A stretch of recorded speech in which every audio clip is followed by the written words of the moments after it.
네, 반갑습니다. 저희가 다음 주에는 함께 주일 예배를 같이 못 드리니까 오늘 한번 인사해 보시죠. 옆에 분과 함께 메리 크리스마스 시작. 메리 크리스마스. 메리 크리스마스. 네. 이거 외치는 날이 왔네요. 네, 성탄을 기뻐하면서 우리가 오늘도 대강절의 말씀들 함께 나누면 좋겠습니다. 오늘 본문 말씀은 요한복음 1장 9절에서 18절까지의 말씀입니다. 요한복음 1장 9절에서 18절까지의 말씀입니다. 다 찾으셨으면 한 절씩 교독하시고 마지막 절은 합독하겠습니다. 참빛 곧 세상에 와서 각 사람에게 비추는 빛이 있었나니 그가 세상에 계셨으며 세상은 그로 말미암아 지은 바 되었으되 세상이 그를 알지 못하였고 자기 땅에 오매 자기 백성이 영접하지 아니하였으나 영접하는 자 곧 그 이름을 믿는 자들에게는 하나님의 자녀가 되는 권세를 주셨으니 이는 혈통으로나 육적으로나 사람의 뜻으로 나지 아니하고 오직 하나님께로부터 난 자들이니라.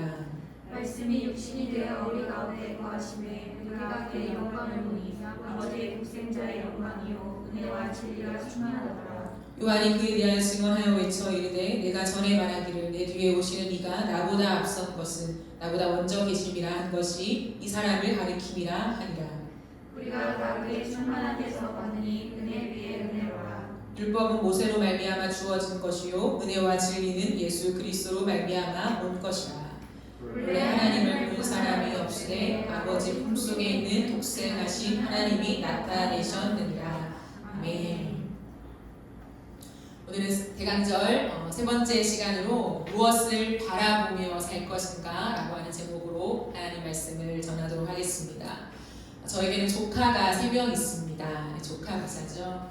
막내 조카가 지금 7살이에요. 남자아이인데요. 하루는 저희 언니가 카톡을 보내왔습니다. 카톡을 보니까 7살이 됐으니 이제 아이 이름이 효준인데 효준이에게 심부름을 시키는 거예요. 근데 그게 너무 기쁘니까 언니가 너무 기특하기도 하고 너무 기뻤나 봐요. 엄마의 마음은 그런가 봅니다. 그래서 저한테 동영상을 보내온 거예요. 보니까 효준이가 이제 언니가 커피를 사와라. 저 옆에 카페에 가서 엄마 아빠 먹어야 되니까 커피를 사와라 라고 시켰는데 카드를 하나 주고 그 아이가 이제 춥잖아요. 추운데도 잠바도 입지 않고 기쁜 나머지 그 카드를 받아들고 열심히 가서 이제 커피를 사온 거예요. 엄마가 원하는 메뉴로 딱 사왔는데 저 멀리서 지켜보고 있었던 거죠, 언니가. 근데 그 효준이가 잠바도 입지 않은 채 그 두 손에 커피를 가지고 엄마를 향해 뛰어오는 그 모습이 너무 사랑스러웠나 봐요. 그래서 그걸 찍어서 저에게 전달해주면서 거봐 효준이가 이렇게 많이 컸어 라고 하면서 그 뿌듯함을 자랑하더라고요. 제가 그 영상을 보면서 저 또한 너무 마음에 무언가 말로 표현 못한 그 벅참이 있었어요. 앞으로 이제 유이도 클 텐데 어느 순간 아장아장 걸을 뿐만 아니라 이제 혼자서 카드를 주면서 엄마 위해서 커피를 사와 라고 했을 때 그걸 사오는 그 아이의 모습을 보면 아마 참 남다른 감정이 들지 않을까 싶어요. 제가 그 영상을 보면서 너무 기쁘고 감사하고 즐거운 마음을 가진 다음에 순간 어떤 마음이 들었냐면 하나님 앞에서 나는 어떤 모습일까라는 생각이 들게 되었어요. 하나님이 이 땅에 나를 보내셔서 맡기신 일이 있다라고 하는데 나에게 카드를 주시면서 선영아 내가 너한테 이걸 부탁한다. 이거 좀 사와 라고 하셨을 때 나는 과연 이 어린 효준이처럼 정말 그걸 기쁨으로 받아서 엄마가 나한테 심부름을 시키네? 그걸 기쁨으로 받아서 열심히 뛰어가서 한눈 팔지 않고 열심히 뛰어가서 내가 먹고 싶은 걸 사는 게 아니라 엄마가 시킨 그 음료를 그대로 사들고 다시 곁눈질하지 않고 엄마에게 뛰어올 수 있는 그 기쁜 마음이 있는가? 우리가 어린아이의 그 시간들을 지나고 성인이 되고 내 마음대로 생각할 수 있는 힘이 생기면 이탈을 많이 하잖아요. 심부름이 아니라 내가 이 카드로 마음껏 누리고 싶은 어쩌면 내 모습은 효준이의 어린아이의 모습보다 내 마음대로 그 카드를 누리고 싶은 마음들이 더 많지 않나 하는 생각을 그 찰나에 해보게 되었습니다. 그런데 진정한 기쁨은 하나님 우리를 보실 때 맡기신 그 일, 시킨 그 일을 우리가 기쁨으로 받아서 주님 제가 해올게요. 당신이 맡기신 그 일을 해올게요 라고 하면서 곁눈질을 하지 않고 그 그 목적지로 뛰어가서 그것을 이수하고 와서 주님 내가 해왔어요 라고 하는 그 행동을 주님 기대하시고 기뻐하시지 않을까라는 생각을 해보게 됩니다. 우리가 이 땅에 살아가는 동안에 반드시 기억해야 되는 게 뭐냐면 계속 나누고 있는 것처럼 우리는 보냄받은 자라는 거예요. 우리는 심부름꾼이라고 하는 거죠. 그렇기 때문에 과연 주님이 나에게 무엇을 맡기셨고 난 무엇을 해야 하는가. 그리고 가장 중요한 건 뭐냐면 다시 그 지점으로 돌아가야 한다는 거예요. 커피를 사는 것도 중요하죠. 커피를 내가 사서 값을 지불하는 것 또한 중요하지만 그걸 들고 이제는 나를 보낸 존재에게 가야 한다라고 하는 것을 우리는 놓치면 안 됩니다. 오늘 본문을 보면 사도 요한이 우리의 시선을 빛으로 옮기고 있어요. 참 빛이 있었다. 근데 이 빛은 태초부터 계셨다라고 해요. 이 땅에서 어떤 지점에 형성된 것이 아니라 태초부터 계셔서 그 빛이 세상을 창조할 때 이미 계셨다라고 소개하고 있죠. 그런데 그 참 빛이 당신이 창조한 세상에 오셨다라고 소개하고 있어요. 그래서 자기 땅에 왔다라고 표현하죠. 그 모습은 육신이 되어 오셨습니다. 말씀을 확인해 볼까요? 오늘 본문 9절부터 10절까지 먼저 보시겠습니다. 참 빛고 세상에 와서 각 사람에게 비추는 빛이 있었나니 이 땅에 생겨난 것이 아니라 세상에 왔다라고 되어 있죠. 그가 세상에 계셨고 세상은 그로 말미암아 지은 바 되었습니다. 창조주라는 것을 분명하게 선언하고 있습니다. 세상이 그를 알지 못하였다. 11절에 보니까 자기 땅에 오매. 한 번 더 강조하죠. 세상은 어떠한 곳이냐면 빛이 주인된 땅이라는 거예요. 자기 땅에 오셨대요. 근데 어떻게 오셨냐면 14절에 육신이 되어 오셨다라고 소개하고 있습니다. 말씀이 육신이 되셨다라고 하는데요. 여기서 되셨다라고 하는 헬라어는 기노마이라고 하는 단어예요. 되셨다, 무언가 되어간다, 형성되어 간다라고 하는 이미지를 우리가 떠올리게 만들죠. 생각해 보십시오. 하나님은 불변하신 분이고 영원하신 존재이시잖아요. 하나님은 변하거나 발전하시는 분이 아니십니다. 하나님은 영원하고 일정하고 변치 않는 존재라는 거죠. 그런데 그분이 되셨다라고 표현하고 있어요. 그분은 피조물 가운데로 들어오셨고 되어지는 과정을 거친 인간의 모습을 띠셨다고 되어 있죠. 사람의 뱃속으로부터 시작해서 아이가 되셨고 지혜와 키가 자라면서 하나님과 사람에게 사랑을 받으셨다고 되어 있어요. 이것이 육신이 되었다라고 하는 의미입니다. 빌립보서 2장의 말씀을 보면요, 그는 하나님의 본체시다. 하나님과 똑같은 존재다, 동일한 존재다라고 하죠. 그러나 그분은 스스로 하나님과 동일한 그 위치를 고수하지 않기로 작정하셨대요. 분명 그 위치가 당신의 위치이긴 맞지만 그분은 이제 이 땅에, 자기가 만든 이 땅에 오시기 위해서 나는 성부 하나님과 동등한 위치를 고수하지 않겠다. 그리고 그분은 스스로 낮추사 사람들과 같은 모습으로 되셨다고 얘기하죠. 히브리서 2장 14절 말씀에 보면 그분은 혈과 육을 가지셨다라고 소개하고 있습니다. 이처럼 예수님은 실제로 육신을 입으시고 우리 가운데 거하셨다라는 거예요. 절반의 하나님, 절반의 인간이 아닙니다. 완전한 하나님이신 동시에 완전한 인간으로 우리에게 오셨습니다. 이것이 사도 요한이 가장 먼저 자신의 책을 통하여 선언하고 싶었던 말씀이라는 거예요. 그 빛은 하나님이신데 그 하나님은 육신을 입고 이 땅에 오셨다. 그분은 완전한 하나님이신 동시에 완전한 사람으로 오셨다라고 하는 선언인 것이죠. 하나님이신 예수님께서 인간의 육신을 입고 오신 이 성육신은 기독교 구원을 얘기하는데 우리의 구원을 위한 아주 중요한 핵심적인 진리입니다. 예수님의 성육신은요, 주님이 우리의 모습과 같이 되어 오셨다라고 하는 것도 의미가 있지만 또 하나의 중요한 의미는 뭐냐면 체휴이라고 하는 거예요. 체휴. 체유는 뭐냐면 몸으로 경험하여 알다라고 하는 뜻이에요. 더 쉬운 말로 하면 공감인 거죠. 예를 들어 직장을 다니는 사람이 있잖아요. 그러면 대기업의 직장인으로서 살아가는 삶이 참 고달프다라고 하는 거 우리가 어느 정도 알잖아요. 참 일도 많고 참 힘들겠다라고 하는 걸 알기 때문에 예를 들어서 그 사람이 우리에게 내가 정말 이 직장에 사는 게 너무 힘들어요 라고 말할 때 우리는 이해하니까 그래 정말 힘들겠다라고 말할 수 있죠. 그런데 동일하게 대기업에서 똑같이 일하는 누군가가 그래 내가 너무 힘든 걸 알아 라고 말할 때는 좀 다른 의미죠. 같이 경험해 왔기 때문에 그 공감이 훨씬 더 와닿게 되는 거라는 거죠. 예수님께서는 하나님이셨기 때문에 인간이 가진 모든 희노애락을 다 아시죠. 전지하시고 전능하신 분이시기 때문에 그러나 자신의 전지성을 가지고 내가 너의 모든 것을 다 안다 라고 말씀하시지 않고 주님은 직접 인간의 몸이 되어 이 땅에 살아가심으로 말미암아서 겪으시는 거죠. 인간의 희노애락을 이 시간과 공간의 제약을 받으시면서 직접 살아내시는 거예요. 그러면서 우리에게 내가 다 안다라고 말씀하고 싶으시는 거예요. 인간의 눈물과 인간의 상처와 인간의 그 고통을 내가 다 안다라고 말씀하고 싶으신 것이 성육신으로 오신 예수님의 체유하심이라는 거죠.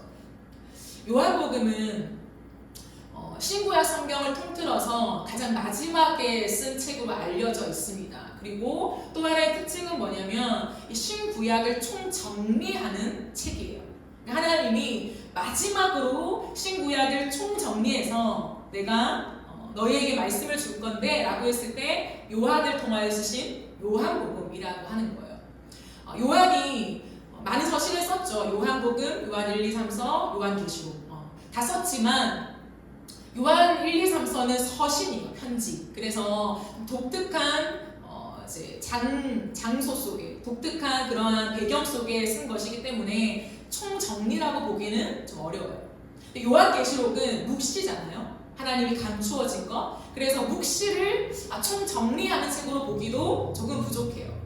그렇기 때문에 요한복음이야말로 신구약을 총정리하는 마지막 책으로 우리가 받아들일 수 있다고 하는 거예요.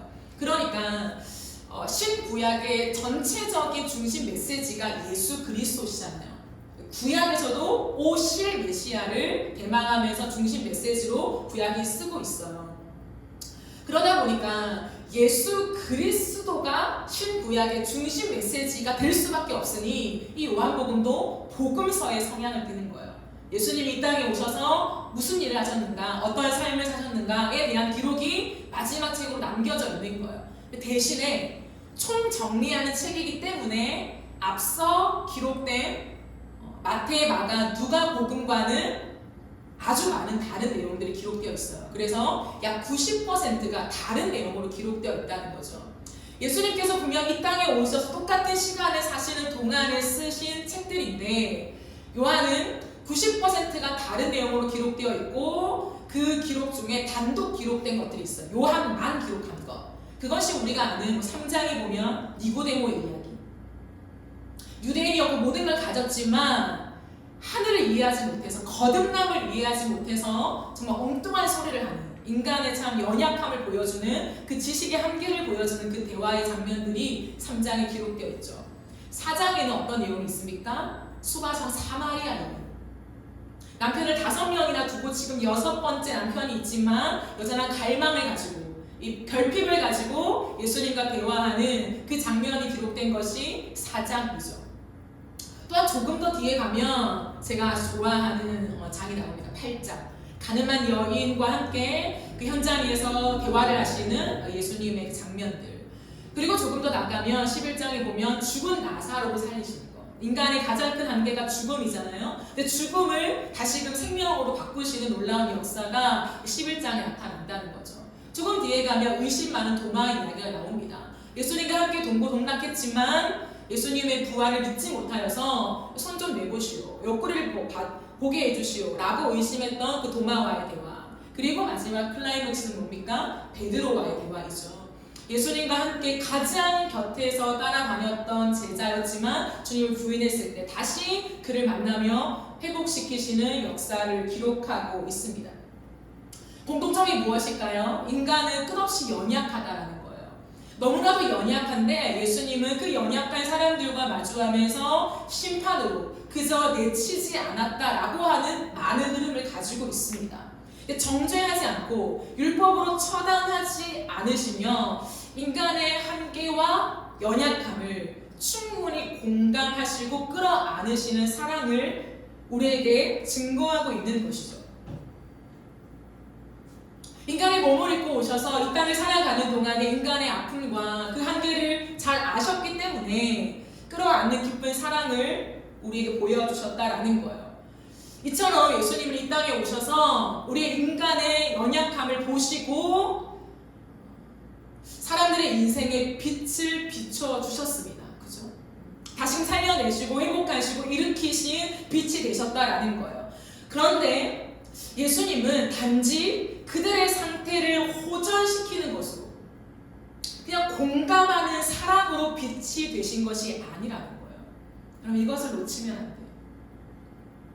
성육신하신 예수님, 체휼하신 예수님, 요한복음에 수없이 반복하여 나오는 것처럼 연약하고 힘없고 늘 넘어지고 하나님 앞에 죄를 반복하는 수많은 사람들한테 빛으로 다가오셔서 그들의 인생을 일으키신 건 맞지만 그것으로 빛이 되셨다라고 성경은 얘기하고 있지 않습니다. 그 빛이 본래 존재하는 영원한 천국을 바라보게 함으로써 사람의 정체성을 확인시켜 주십니다. 다시 한번요. 그 빛이 본래 존재하는 영원한 천국을 바라보게 하심으로 사람의 정체성을 확인시켜 주십니다. 빛의 역할보다 빛의 위치에 주목하게 한다는 거예요. 한번 확인해 보실까요? 오늘 본문 12절 13절 보면 이런 말씀이 있습니다. 영접하는 자, 곧 그 이름을 믿는 자들에게는 하나님의 자녀가 되는 권세를 주셨으니 이는 혈통으로나 육적으로나 사람의 뜻으로 나지 아니하고 오직 하나님께로부터 난 자들이니라 라고 말씀합니다. 이 땅에 살아가는 동안에 제가 앞서 말한 수많은 사람들이 예수 그리스도를 만나고 그 사랑에 매료되었죠. 모든 사람이 율법으로 나를 내치는데 어쩜 저분은 그 율법을 어기지 않으면서 나를 안아주실까? 이 놀라운 그분의 삶을 보면서 매료되는 거예요. 회복시키시고 용서하시고 안으시는 그분의 따뜻한 사랑에 완전히 마음이 뒤집어져서 그분을 영접하게 되는 것입니다. 대체 그 예수의 이름이 무엇이 있을까라고 생각하며 구원자 되시는 그 이름을 붙잡는 역사가 일어났다라는 거예요. 그로 인해 하나님의 자녀가 되는 권세를 받았습니다. 기쁨과 소망을 가지게 되었죠. 그런데 가만히 보니까 이것은 육적으로나 혈통으로나 사람의 뜻으로 나지 않고 오직 하나님께로부터 났다라고 기록하고 있는 거예요. 무슨 말일까요? 이미 하늘에서 주님의 작정하심이 있었다라는 것을 얘기하고 있습니다.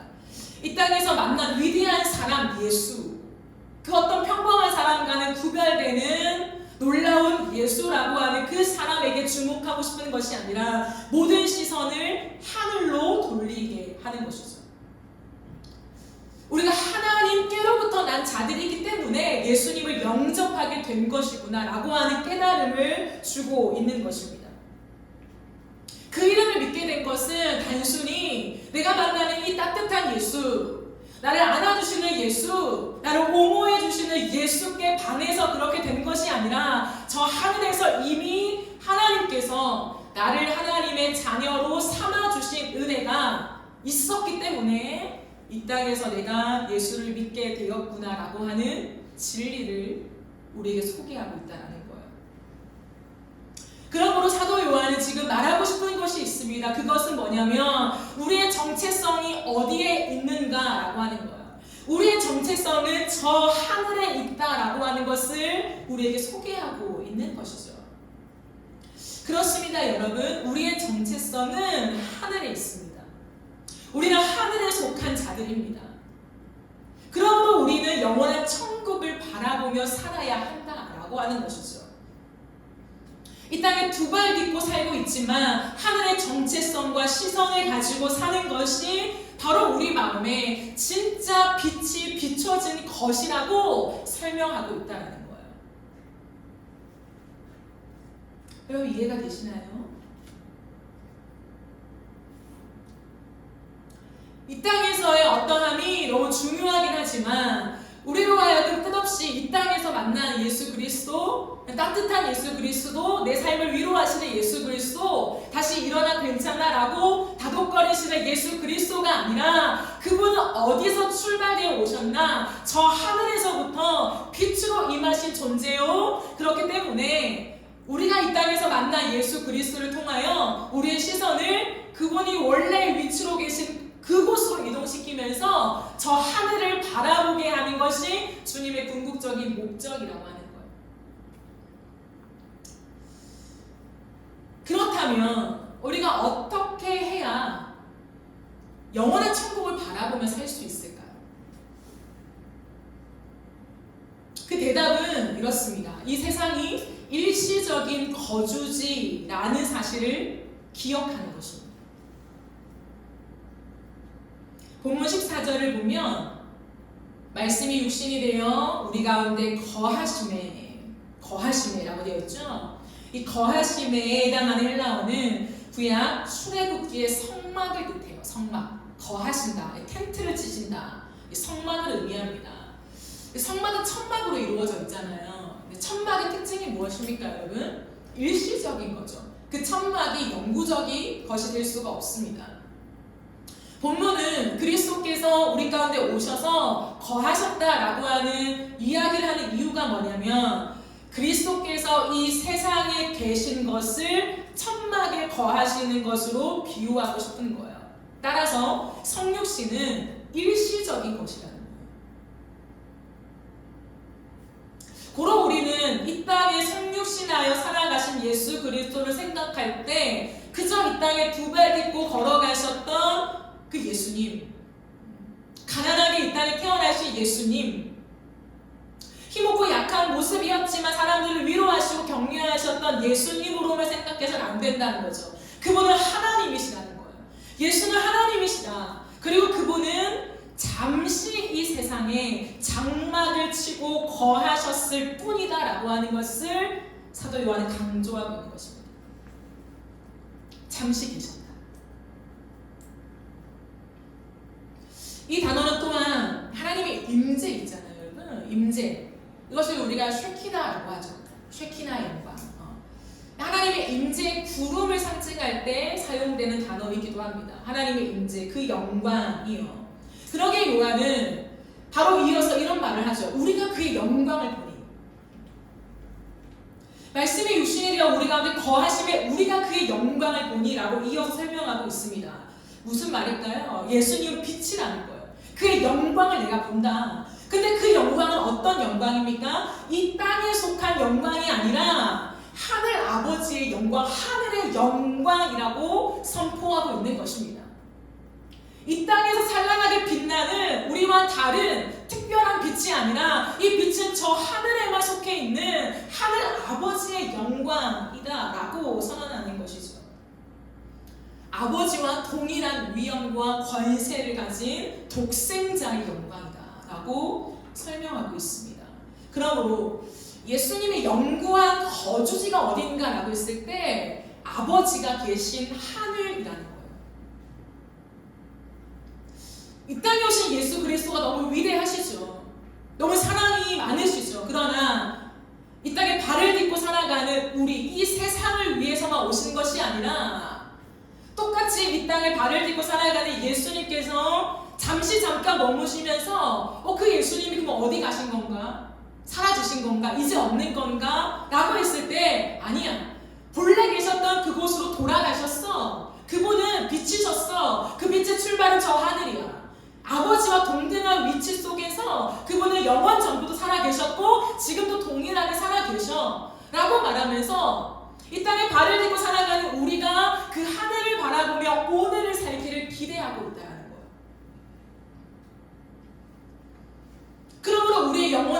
거주지는 어디입니까? 이 세상이 아니라 하늘 아버지가 계신 집이라고 하는 것을 분명히 언급하고 있어요. 그러므로 사도 요한은요, 조금 더 글을 지속하면서 요한복음 14장 1절부터 3절까지 이렇게 말하고 있죠. 너희는 마음에 근심하지 말라. 예수님이 떠난다고 말씀하시는 거예요. 이상한 말씀을 하시니까 불안해합니다. 근심하죠. 그때 예수님께서 너희는 마음에 근심하지 말라. 하나님을 믿으니 또 나를 믿으라. 내 아버지 집에 거할 곳이 많도다. 그렇지 않으면 너희에게 일렀으리라. 내가 너희를 위하여 거처를 예비하러 가노니 가서 너희를 위하여 거처를 예비하면 내가 다시 와서 너희를 내게로 영접하여 나 있는 곳에 너희도 있게 하리라. 무엇을 말씀하십니까? 내가 거처를 예비하며 다시 올 것이다. 재림을 얘기하시는 거죠. 내가 다시 와서 너희를 나에게로 영접하여서 나 있는 곳에, 이 아버지 집에 우리가 영원토록 함께 살 거야 라고 주님 우리에게 말씀하고 있다라는 거예요. 사랑하는 여러분, 이 세상이 우리의 영구한 거주지가 아닙니다. 이 세상은 일시적인 거주지예요. 우리의 영원한 거주지는 예수님이 예비하시는 하늘 아버지의 집, 천국이라고 하는 사실을 잊지 말아야 해요. 여러분, 이 사실을 정말 믿으십니까? 이 땅에 발을 딛고 살아가고 정말 하루하루 바쁘고 분주한 삶을 살아가고 산더미처럼 쌓여있는 우리의 많은 일들을 처리하기에 바쁜 일상 한가운데서 우리는 정말 진심으로 이 땅을 살아가는 것은 일시적인 거주지일 뿐이다. 내가 따뜻하고 안락한 집에 살아가지만 이곳은 일시적인 거주지이다. 나의 영구한 거주지는 이미 예수님께서 먼저 가셔서 예비하고 계신 하늘 아버지의 집, 영원한 천국이다 라고 하는 사실을 정말 아멘 하시며 오늘의 일상을 살아가고 계신 거 맞으십니까? 이 천국에 대한 소망이 희미해지면 우리는 현실에 매몰됩니다. 현실을 잘 살아야 되죠. 믿음으로 살아야 되죠. 그러나 제가 앞서 말하는 것처럼 커피를 사는 것에만 집중하면 안 된다는 거예요. 우리가 열심을 다해서 두 발을 움직여서 온 몸을 움직여서 말을 하고 소통을 하면서 커피를 사는 것도 중요하죠. 하지만 사서 어떻게 해야 됩니까? 돌아와야 한다는 거예요. 우리가 예수님께로 돌아가야 한다는 거예요. 그곳이 천국이라는 거예요. 이 땅의 끝이 아니라 이 땅의 인생을 마감한 다음에 주님은 영원한 나의 거처로 와라 라고 우리를 초청하신다고 하는 사실을 놓쳐서는 안 된다라는 거죠. 그렇다면 우리에게는 질문이 생깁니다. 어떠한 질문이요? 나도 그것을 원해요. 영원한 천국을 바라보며 그래, 이 땅은 일시적이고 영구한 그 아버지의 집이 있지 라고 하는 것에 아멘이 되었죠. 그러나 그게 어렵다는 거예요. 막연해 보인다는 거예요. 그 천국이 있는 건 알지만 이 땅에 오늘 하루의 일상은 너무 와닿는데 그 천국은 너무 멀게 느껴진다는 거죠. 어떻게 해야 될까요? 어떻게 이 세상을 일시적인 거주지로 생각하며 여기며 살아갈 수 있을까요? 답은 한 가지입니다. 은혜를 받아야 해요. 여러분 한번 따라해 보실까요? 은혜를 받아야 합니다. 은혜를 받아야 돼요. 본문 16절, 17절 말씀을 보실까요? 16절에 이런 말씀이 있습니다. 우리가 다 그의 충만한 데서 받으니 은혜 위에 은혜로라. 율법은 모세로 말미암아 주어진 것이요 은혜와 진리는 예수 그리스도로 말미암아 온 것이라.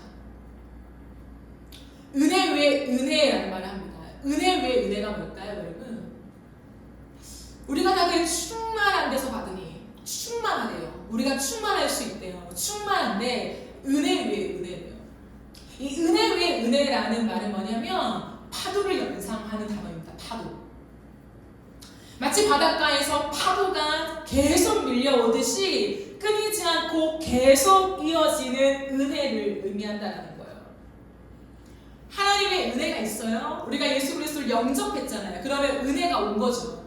예수를 믿을 때 우리는 기쁘잖아요. 소망이 생기고 빛이 비춰졌어요. 그걸 은혜라고 말합니다. 그런데 영접하는 것으로 끝나는 것이 아니라 그 은혜는 뭐냐면 마치 파도가 계속 치고 들어오듯이 하나님의 은혜가 계속 우리를 치고 들어온다는 거예요.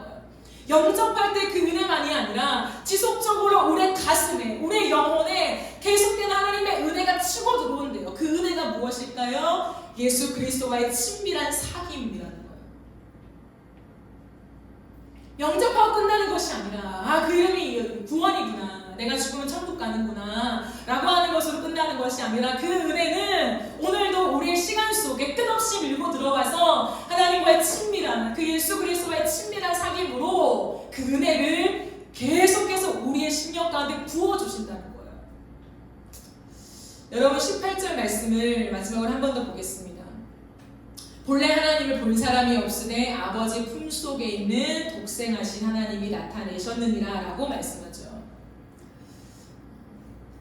우리가 하나님을 볼 수 없잖아요. 그런데 하나님은 살아계십니다. 그러니 그 살아계신 주님을 우리가 볼 수 있도록 이 땅에 오신 분이 예수 그리스도래요. 그런데 그 예수 그리스도를 어떻게 소개하냐면 그분은 하늘에 계셔, 그분은 하나님이야 라고 소개하는 것이 아니라 요한은 이렇게 소개하죠. 아버지 품속에 계신 독생하신 하나님. 독특한 표현입니다. 아버지 품속에 있는 독생하신 하나님, 품속에 있는 하나님이라고 소개하죠. 왜 하필 품, 가슴을 얘기할까요? 왜 품속에 있다라고 표현할까요? 이것은 아버지의 사랑을 누린다는 표현입니다. 품은 무엇입니까? 사랑의 안음이죠. 사랑의 공간이죠. 인격적인 소통이 이루어지는 장소이죠. 굳이 말로 표현하지 않아도 인간의 품, 따뜻한 온기로 그 사람에게 사랑이 전달되어지는, 너와 나는 하나야, 나는 너의 사랑 속에 있어 라고 확인할 수 있는, 인격체만 할 수 있는 그 무엇인 것이죠. 요한이 강조하고 있는 것이 무엇입니까? 하나님은 사랑의 하나님이다라는 거예요. 요한은 요한 1, 2, 3서뿐만 아니라 자신이 쓴 모든 글들 속에서 하나님을 소개할 때 언제나 사랑의 하나님으로 소개하고 있다라고 하는 것이죠. 친밀한 사귐을 누리는 하나님. 그것은 예수님과 하나님 사이에 정말 품속에 있는 그 광경을 우리에게 보여주면서 이것은 하나님의 세계 안에서 하나님끼리만 이루어지는 일이야라고 말하지 않고 이것이 우리에게로 넘어왔다라고 얘기해요. 예수 그리스도께서 아버지의 품속에 있는 것처럼 내가 너희를 내 품 안에 안을 것이다. 내가 너희를 굳이 말로만이 아니라 내 모든 온기로 내가 너희를 안아서 너희와 친밀한 사귐을 누리며 즐거워할 것이다 라고 하는 것을 표현하고 있다는 것이죠. 그러므로 요한은 요한 1서 1장에서도 이 놀라운 은혜를 이렇게 설명하고 있습니다. 요한 1서 1장 1절부터 4절까지의 말씀을 보시면요, 태초부터 있는 생명의 말씀 늘 똑같죠. 요한은 태초를 계속 얘기해요.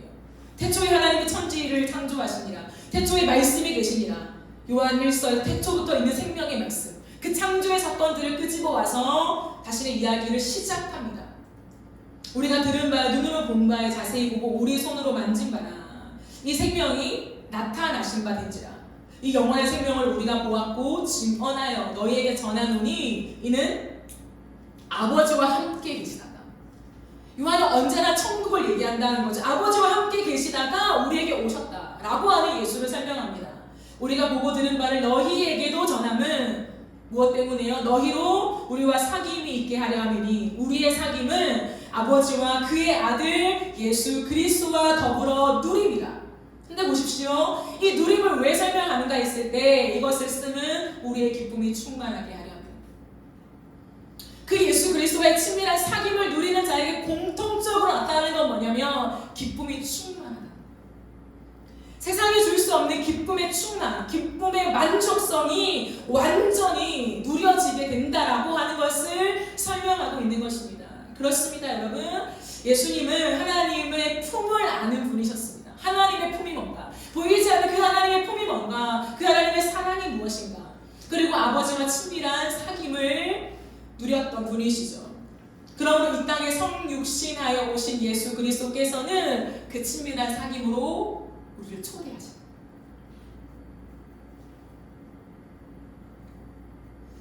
여러분 생각해 보십시오. 이 세상에서요, 우리가 정죄받지 않고 용서받는 거 너무 좋잖아요. 내가 많은 죄를 지었는데 내 비참한 나의 정말 득실득실거리는 이 죄의 애벌레와 같은 이 더러운 죄성, 이것들을 주님 앞에 가지고 나와봤을 때 주님 모든 걸 다 처치해 주시고 너는 지금부터 깨끗한 자야, 너는 새로운 삶을 살 수 있어 라고 하는 그 선언은 너무나도 우리에게 은혜가 됩니다. 물이 변화의 포도주가 되는 이런 기적을 경험하는 것은 예수 그리스도 안에서만 경험할 수 있는 독특한 은혜이지요. 병에서 고침받는 것, 기도했을 때 응답이 바로바로 오면서 우리의 삶에 와닿는 하나님을 경험한다는 것이 너무나 놀라운 은혜입니다. 다 유의미하고 어두운 인생에 빛을 비추는 것이 된다라고 하는 거죠. 그러나 이 모든 것 또한 유한하다는 거예요. 그리고 일시적이라는 거죠. 이것만으로 여러분 하나님의 자녀로 이 땅을 살아갈 수 있는 온전한 힘이 주어지지 않아요. 여러분 생각해 보십시오. 여러분의 인생에 예수를 만난 거, 진짜 과거에 내가 생각하기도 싫은 과거의 모습이 있는 사람들 있잖아요. 그런데 예수를 만나고 내 인생이 정말 바뀌었어요. 대비할 수 있을 만큼 정말 전과 후가 많이 달라졌다는 거예요. 그 은혜, 기적과 같은 은혜를 경험했잖아요. 삶의 목적이 생기고 태도가 달라지고 언어가 바뀌어지고 사랑이 생기고 이해력이 생기고 많은 변화가 왔어요. 그런데 그 많은 변화를 경험했다고 해서 여러분은 한 번도 흔들리지 않고 날마다 예수 그리스도만을 위한 삶을 지속할 수 있나요? 지속해 오셨나요? 단 하루도 빠짐없이 맞아 나 같은 자를 건져서 이 빛된 삶을 살게 만드신 그 주님만이 나의 힘이다 라고 하며 한 번도 빠짐없이 말씀을 묵상하고 기도하며 그 주님과 친밀한 교제를 놓지 않고 오늘을 살아가신 것 같나요? 돈에, 세상의 욕심에, 권력에 흔들리지 않고 올곧은 마음을 항상 단 1초도 빠짐없이 유지해 오셨습니까? 그렇지 않다는 거죠. 우리에게 고침의 은사와 은혜와 기적들이 많이 일어났죠. 이 땅에 지금도. 그러나 이 모든 것이 일시적이며 우리로 하여금 또다시 오늘과 내일을 살아갈 완전한 힘은 되어주지 못한다라고 하는 것입니다. 때로 누군가는 믿음으로 열심히 살아가지만 큰 병에 걸리기도 하죠.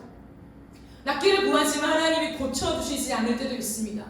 인생의 여러 가지 문제를 그대로 껴안고 씨름하게 놔두실 때도 있다라는 거예요. 그럴 때 그럼 무엇으로 살 거냐는 거죠.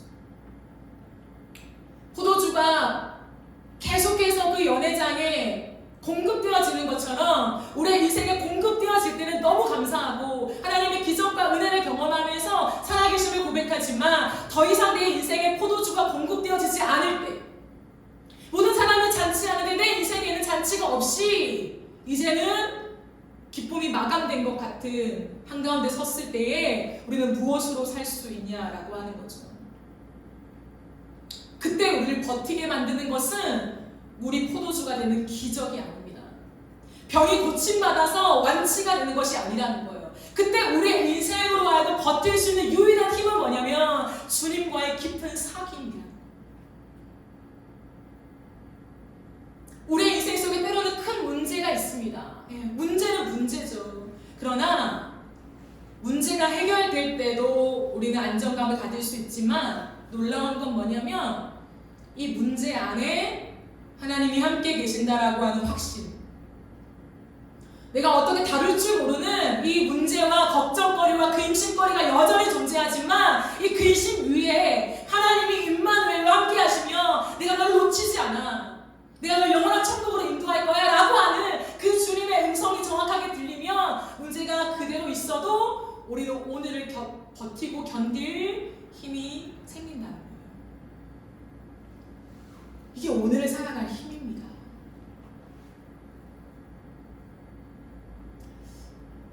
그런데 그 주님은 이 세상의 끝이 아니라 영원한 시간 속에 우리의 친밀함이 더 온전해질 거다라고 말씀하시기 때문에 그 빛을 바라보며 그 사귐을 바라보며 오늘을 견뎌내는 것이죠. 여러분, 깊은 신뢰가 무엇일까요? 깊은 신뢰. 누군가를 깊이 신뢰한다. 특징이 무엇일까요? 저는 깊은 신뢰 관계 속에 드러나는 특징은 이해함이 아니라 믿어주는 거라고 생각해요. 때로는 우리 인생에 이해함이 필요하죠. 이해되니까 믿어주죠. 이해되니까 신뢰를 하죠. 그러나 깊이 누군가를 신뢰하게 되면 나타나는 현상은 내가 이해되지 않는 순간을 만나도 그 사람을 믿어주는 거예요. 왜요? 그 사람이, 내가 정말 신뢰할 그 사람이 내가 이해되지 않는 행동을 했다라고 할 때에 첫 번째 반응이 뭐냐면 이유가 있겠지. 뭐야? 그 사람이 이런 일을 했어? 라고 하는 반응이 아니라 깊은 신뢰 속에 내가 그 사람을 알고 그 사람을 사랑한다면 우리가 이해되기보다는 일단 그 사람을 믿어주는 거예요. 그럼 이게 깊은 신뢰거든요. 우리가 하나님을 깊이 신뢰한다면 하나님과 이해관계가 필요하죠. 하나님이 우리에게 당신을 설명하시고 당신의 일하심의 방법을 말씀해 주시고 그것들을 우리가 보면서 하나님은 이렇게 일하시는 분이시구나, 하나님은 이렇게 지금 이 문제를 풀어가시는구나 이해하기 때문에 신뢰합니다. 하나님, 그럼 당신을 믿을게요, 신뢰하며 따라갈게요 라고 하지만 이 깊은 신뢰가 누적되어지고 하나님과 우리의 관계 속에 이 사귐이 지속되어지면 우리 안에 나타나는 현상은 뭐냐면 하나님, 내가 이해되지 않아도 당신이 말씀하셨다면 저는 믿겠습니다.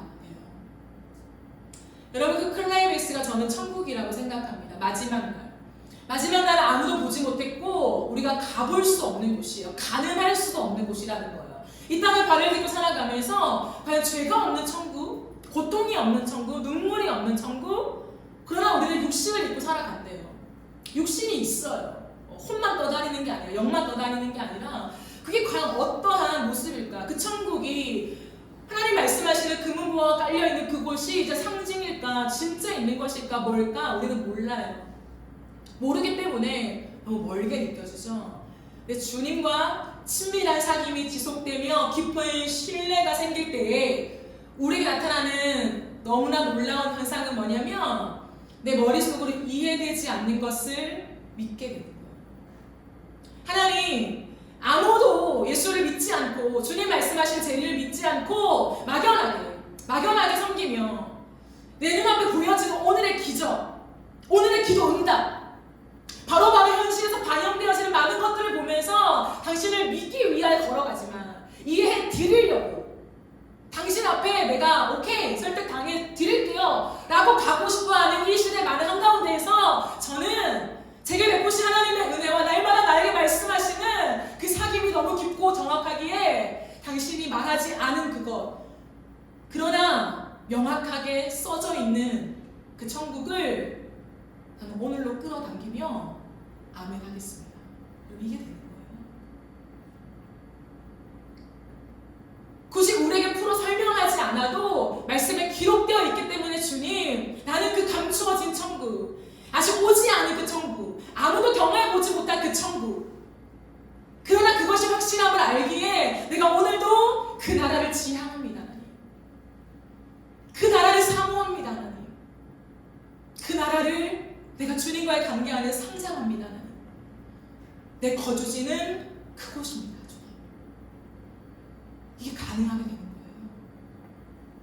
오늘날 많은 그리스도인들에게 일상에서의 믿음, 세상 한복판에서 우리가 어떻게 살아갈 것인가에 대한 많은 이야기가 던져지고 있고 가르침이 있습니다. 너무 올바른 것이죠. 저 또한 거기에 힘을 싣습니다. 믿음이라는 것은 뜬구름 잡는 소리가 아니라 오늘을 살아가는 힘이다. 오늘의 선택의 믿음의 동력이 되는 거죠. 그러나 그렇다고 해서 현실에 매몰되면 안 된다는 거예요. 현실에서만 어떻게 커피를 살 것인가에만 집중되는 것이 아니라 내가 돌아갈 곳을 기억해야 돼요. 커피를 사서 뭐 할 건데? 이 땅 가운데 일터에서 승리해서 뭐 할 건데? 우리가 친절한 태도로서 많은 사람을 섬기면 뭐 할 건데?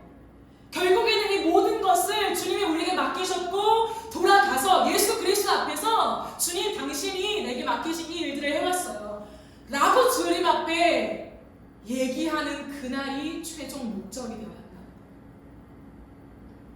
주님, 우리에게 그것을 말씀하시는 거예요. 신구약 성경을 주님이 총정리하면서 왜 사도 요한을 통해서 다른 많은 것들을 얘기하실 게 많은데 이 땅에 발을 딛고 살아가는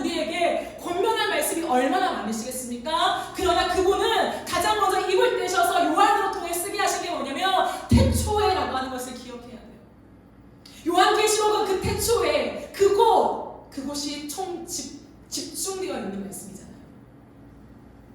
사도 요한을 통해서 마지막으로, 정말 마지막으로 힘주어 강조하고 싶은 그곳은 천국이라는 것을 우리는 기억해야 해요. 이 세상이 끝이 아닙니다, 여러분. 그러므로 날마다 저 높은 곳을 향하여, 주님, 내가 저 높은 곳을 향하여 날마다 나아갑니다.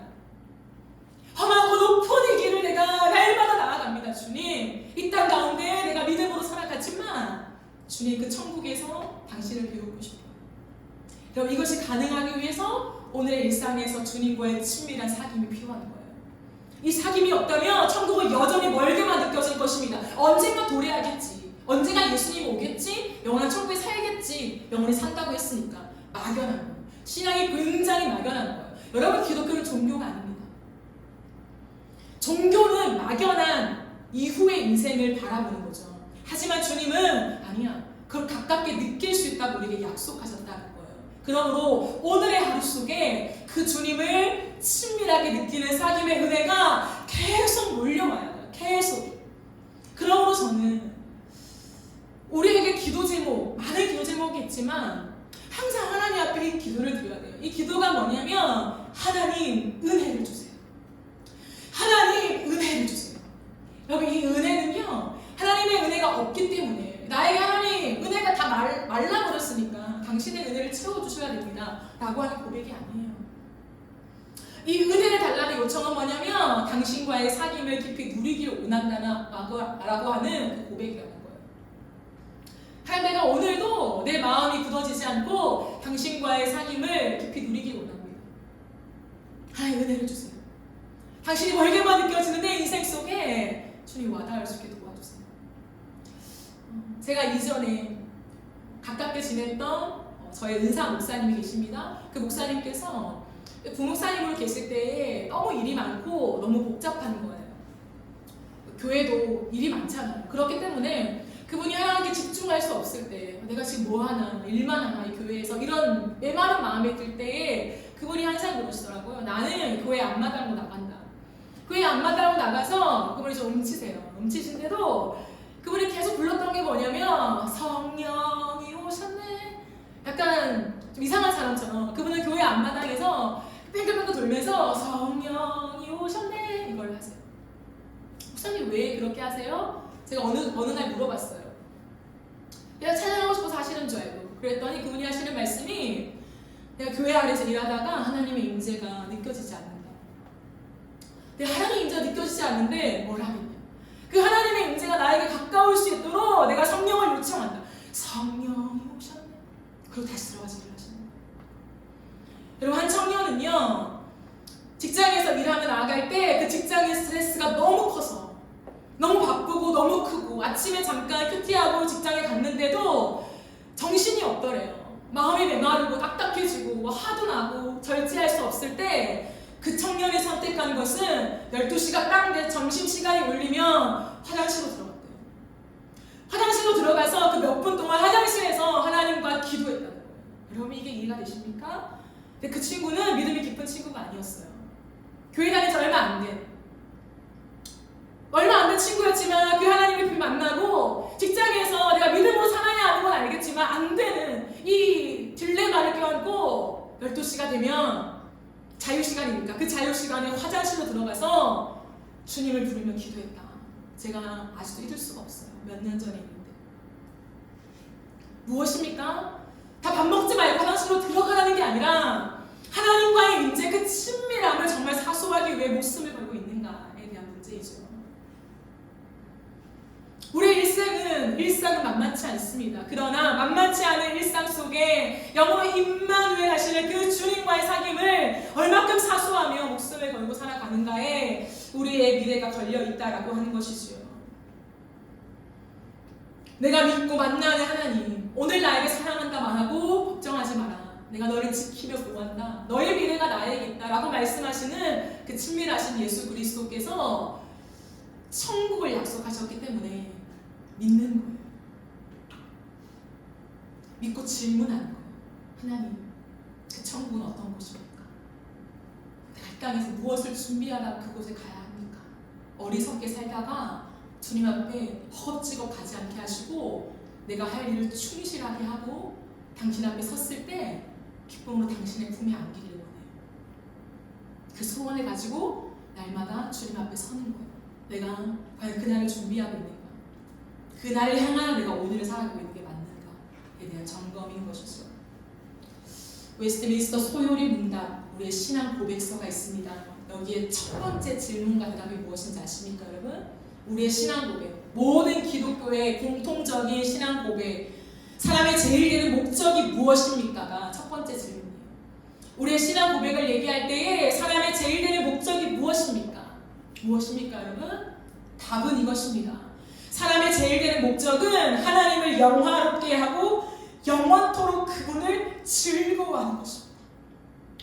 여러분, 우리의 인생은 우리의 것이 아니에요.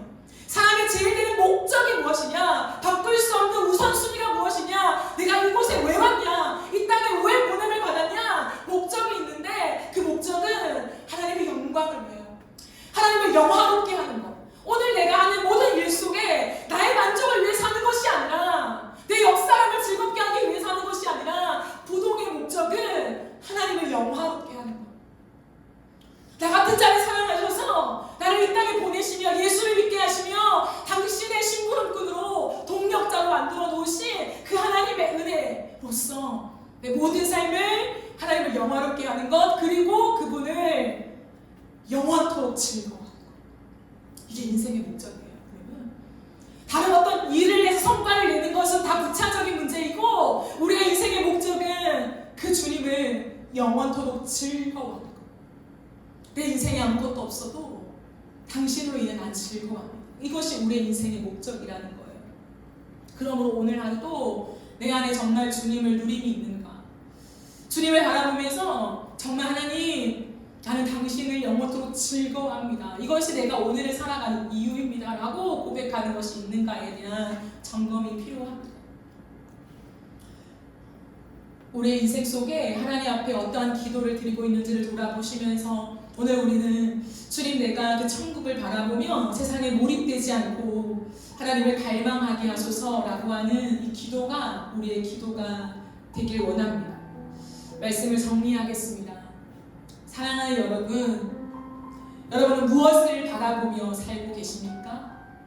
대체 무엇을 바라보며 오늘 하루를 살고 계십니까? 빛 대신 예수님이 예비하신 영원한 천국을 바라보면서 오늘을 살아야 합니다. 우리는 이 세상에 속한 자들이 아니라 하늘에 속한 자들입니다. 영원한 천국에서 온전하게 누릴 그 주님과의 사귐, 그 품에 안겨서 세상에 줄 수 없는 영원한 안식, 불안함이 조금도 없고 근심이 조금도 없는 그 완전한 안식 안에 거하는 그 예수님의 품을 갈망하며 오늘 이 하루를 살아야 해요. 주님 말씀하십니다. 내 품으로 나와라. 오늘도 너의 첫 시간을 내 품 안으로 나와라. 너가 살아가는 일상의 하루하루의 시간 속에 내 품으로 달려와라. 직장에서 힘드냐? 삶이 고달프냐? 인생이 불안하냐? 어디로 가야 될지 모르겠냐? 내 품으로 나와라. 주님 우리에게 항상 콜링하십니다.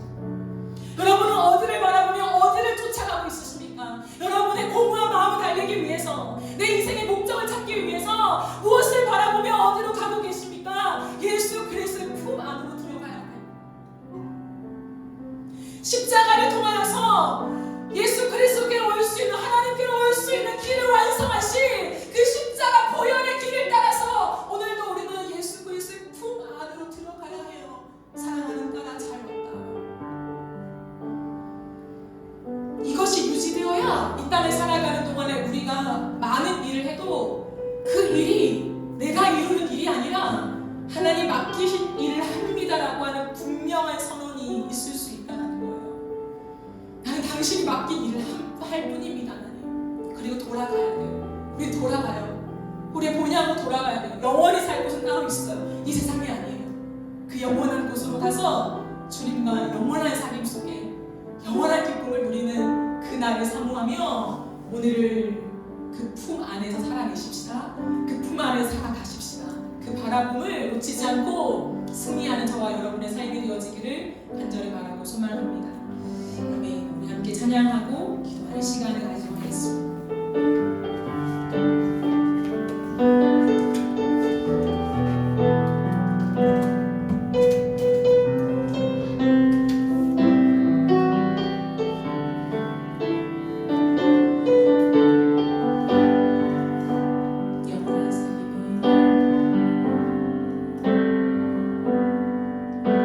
영원한 자비네 날 초대하시는 주님을 누리며 사는 것날 지으신 대로 날 부르신 대로 주님과 함께 걷는 삶 영원한 삶임에 날 초대하시는 주님을 누리며 사는 것날 지으신 대로 날 부르신 대로 주님과 함께 걷는 삶 이것이 영원한 삶 이것이 영원한 삶 참 하나님과 그 아들 아는 삶 이것이 영원한 삶 이것이 영원한 삶 내가 주는 내 안에 늘 거하는 삶 영원한 생김에 날 초대하시네. 영원한 삶임에 날 초대하시는 주님을 누리며 사는 것날 지으신 대로 날 부르신 대로 주님과 함께 걷는 삶 이것이 영원한 삶 이것이 영원한 삶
영원한 삶 이것이 영원한 삶 내가 주 안에 주님 내 안에 늘 거하는 삶 우리가 이 시간 들은 말씀을 기억하며 기도합시다. 사랑하는 여러분, 우리 이 땅에 속한 자가 아닙니다. 영원한 하나님 나라에 속한 자로서 이 땅에 보냄받았을 뿐입니다. 우리에게 맡겨진 그 일을 하고 우리는 돌아가야 합니다. 이제 기도하며 나아갈 때 주님, 이 땅을 살아가는 동안 예수 그리스도와의 친밀한 상임 안에 거하게 하여 주옵소서. 세상에 함몰되지 않도록 영원한 주님과의 상임을 맛보아하면서 하루하루 그 품 안에 살게 하여 주시옵소서. 영원한 나를 초대하시는 그 주님의 임재 앞에 내가 기쁘게 달려갈 수 있도록 하나님 내게 맡기신 일을 하다가 왔어요.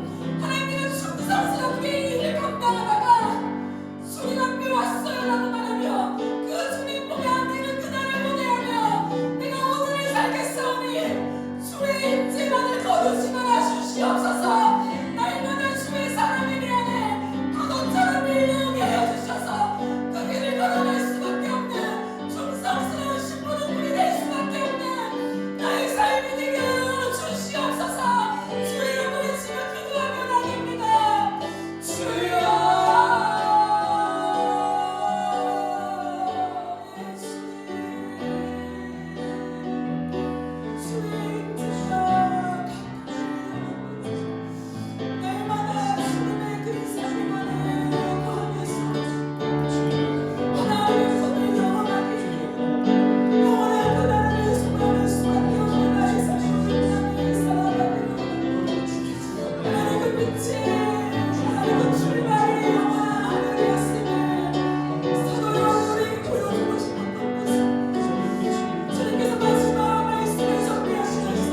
하십시다. 여러분, 우리가 이 땅을 바라보며 살아가는 교회가 아니라 이 땅의 무언가를 얻기 위하여 걸어가는 교회가 아니라 영원한 천국을 바라보며 주님 앞에 섰을 때에 하나님, 내가 하나님 세우신 이 높은 천지 가운데 내가 주님 불러맡기신 일을 하다가 왔어요.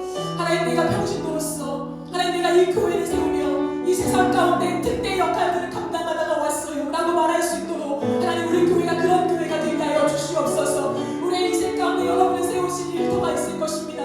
그 일터에서 세상의 한가운데서 여러분은 어떠한 목적과 어떠한 의미를 가지고 살아가고 계십니까? 다시 한번 주님, 내가 맡겨진 그 일을 위하여 세워받았사오니 내 모든 일터를 축복하여 주시고 하나님, 마지막 날에 불러서 경탄 사람을 나아갈 때에 내가 이렇게 주님 맡기신 일들을 최선을 다해서 내가 정말 아침부터 밤까지 최선을 다해서 내가 정말 이 청춘을 주님께 드리면서 살다가 왔습니다라고 말할 수 있는 그러한 인생이 될 수 있도록 내 일터를 축복하시고 내 삶을 축복하여 주시옵소서. 주의 한번 외치고 기도하며 나갑시다. 주여,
당신은 하나님이십니다. 예수님, 당신이 이 땅에 성육신하여 십자가를 지심으로 우리의 모든 시선을 하늘로 옮기신 분이십니다.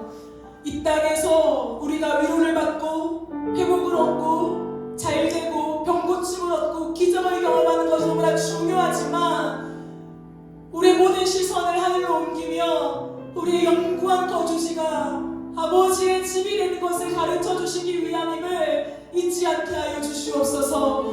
이 땅에 매몰되지 않게 하시고 우리가 이룰 성과에 취하지 않게 하여 주시고 왜 하는지 무엇을 위해서 하는지 그 일을 통하여 누구를 드러내는지 명확하게 하게 해주셔서 주님 선명하게 당신을 위한 충성된 종으로서의 삶을 감당하게 하여 주시옵소서. 우리를 먼저 불러 이 땅에 보내신 예수님 우리가 잘나서가 아님을 기억합니다. 먼저 보내신 주님께서 이 땅의 수많은 사람들에게 빛 대신 예수를 소개하며 그들의 본향이 저 천국에 있다라는 사실을 주님 깨닫게 하기 위하여 우리를 보내셨는데 아버지 그 증언자의 역할을 충실하게 감당하게 하여 주시옵소서. 우리가 우리 일상에서 선교사임을 기억하게 하여 주시고 가정에 있든지 부모님 앞에 있든지 자녀 앞에 있든지 하나님 우리가 일터에 있든지 우리가 예수를 증언하는 선교사임을 기억하며 우리의 온 인격과 삶의 태도와 아버지 우리의 모든 일들을 통하여 주님만을 증언하게 하여 주시옵소서. 하나님 우리를 불러 이 높은 처치로 세우신 주님 지금부터 영원까지 하나님이 부르시는 그날까지 주님 불러 시키시는 일만 하기를 원합니다. 우리가 원하는 삶들을 계획하지 않게 하시고 다른 교회와 비교하면서 우리가 있어야 할 것들을 쌓아가지 않게 하여 주시고 무릎으로 나아가는 교회가 될 때 친밀한 사귐 안에 우리에게 인격적으로 말씀하시는 그 주님의 음성을 들으며 불러 시키시는 그 일에 충성하고 우리의 모든 것을 쏟아부으며 그 일을 이루는 교회가 되게 하여 주시옵소서. 하나님 이번에 우리를 잔지바로 보내십니다. 우리의 생각을 뛰어넘고 우리의 계획을 뛰어넘어 일하신 하나님 당신이 맡기신 일이기에 우리가 아멘하며 갑니다. 우리의 재정을 드리고 우리의 건강을 드리고 우리의 모든 시간을 드리고 우리의 마음을 들여서 하나님 그곳으로 우리가 갑니다. 당신이 우리 역사하고 계시는 그곳 그러나 여전히 이 신랑을 붙잡고 있는 그곳에서 예수의 빛을 비추어라. 그 한 중앙에 서서 나 예수만이 하나님이며 미치며 생명됨을 너희가 온 존재로 찬양하라. 주님 우리에게 명하실 때에 우리가 아멘하며 갑니다. 하나님 우리가 다른 것 바라보지 않고 내 안에 계신 예수만을 드러내게 하여 주시고 내 순간순간 깨어서 성령하나님과 대화하게 하여 주시고 우리가 가는 모든 시간 속에서 우리의 헛담을 이루고 싶은 것이 아니라 예수 그리스도 이 온 땅에 만한 영광 되신 예수만을 신고하는 한 사람 한 사람으로 그 땅 가운데 서게 하여 주시옵소서. 우리의 자아가 꺾이지 않은 것들이 있습니까? 여전히 우리의 생각과 계획과 우리의 이성으로 주님을 판단하려고 하는 것들이 있습니까? 이번 선교를 통하여 그 모든 것들이 깨어지게 하여 주시고 철저히 무너지게 하여 주시고 우리 안에 성들이 하나님 다 회포되게 하여 주실 때 다시 한번 그리스도의 성이 주님의 나라가 우리의 영혼 가운데 굳게 설 수 있도록 주님 역사하여 주시옵소서. 아버지 12월입니다. 내년을 준비합니다. 무엇을 해야 될지 어디로 가야 될지 아버지 우리가 주님 앞에 질문하고 있습니다. 하나님 불러 맡겨주십시오. 무엇을 해야 될지 맡겨주십시오. 다만 선명하게 말씀하여 주십시오. 그리할 때 우리가 아멘하겠습니다. 당신이 하신 말씀이라면 아멘할 준비가 되어 있으니 선명하게 말씀하여 주시고 그 길로 우리를 인도하여 주시옵소서. 또한 순종이 나아갈 때